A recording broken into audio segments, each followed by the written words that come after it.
Okay, number 6 best film of the year is Black Swan. Darren Aronofsky has a way of drawing more out of an occupation than real life ever could, it seems. He did that with The Wrestler, and he does it right here with Black Swan. This is the darkest film I've seen in quite some time. Natalie Portman gives a stark performance here, making it impossible to just take your eyes off her. Mila Kunis, as I said, she would eventually make her mark, and more than just a well-known, good-looking actress, really stepping out as the desire of this, as part of the desire of this film. Am I not making sense? Well, see it for yourself. That's one of those types of movies. This film is bewildering and steady flow, and makes it all the more electric and impossible to forget. Aronofsky really just comes into this. He comes into this movie with knowing what he. I think he knew what he wanted to do, but also what the result was probably better than even he, a great filmmaker like him, could have imagined.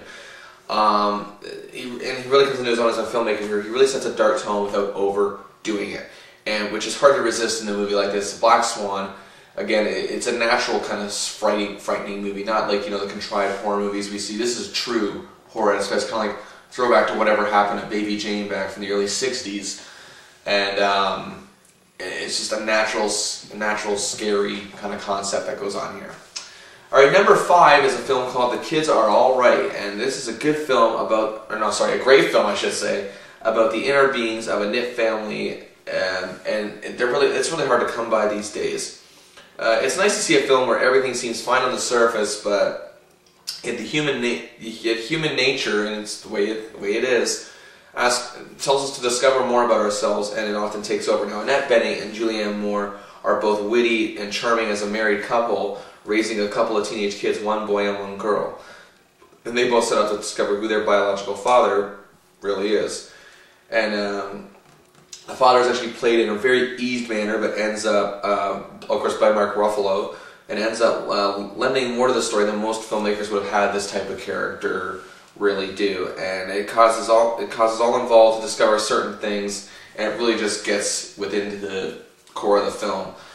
This film is honest within its story and its inner conflicts, if you will, and drama, just as much as it is with its wit and humor. And that makes for a good blend. Often you get it too separated, you just don't know how to connect them. This one connects them and fires on all cylinders. And for what director Lisa Cholodenko does here, who co-wrote with Stuart Blumberg, made this quite a remarkable film that really just has so many tremendous performances.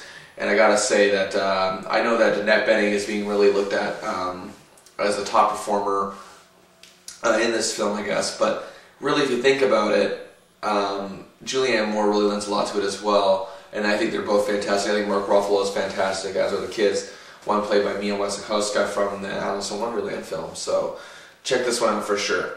Alright, number 4 on the list is Toy Story 3. That's right, the latest installment in the infamous Disney Pixar trilogy, the one that really propelled, of course the first film propelled animation to a whole new level back in 1995. Now, in my opinion, no animated franchise will come close to both the commercial and filmmaking success of the Toy Story films. In my opinion, it ranks right up there in terms of trilogies with Star Wars and Lord of the Rings, and even Indiana Jones. And the movies have actually been many years apart, and as it's been 11 years since the second one, and again, to make them a trilogy still connect after all that time is just a feat in itself. Now, Buzz Lightyear, Woody the Cowboy, Potato Head, Rex, Ham, and all the others have etched themselves into our hearts and never let go, even as it's been long between films. We still remember the Toy Story franchise no matter how long it's been.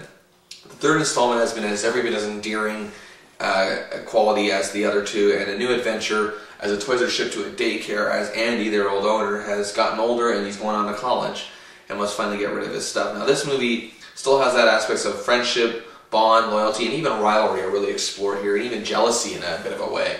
And of course, the attachments and letting go are also really well told here. Now, John Lasseter leads a team of writers once again, and the movie would not have worked without him. He really puts this together. So Toy Story 3, number 4, and that's 6, 5, and 4.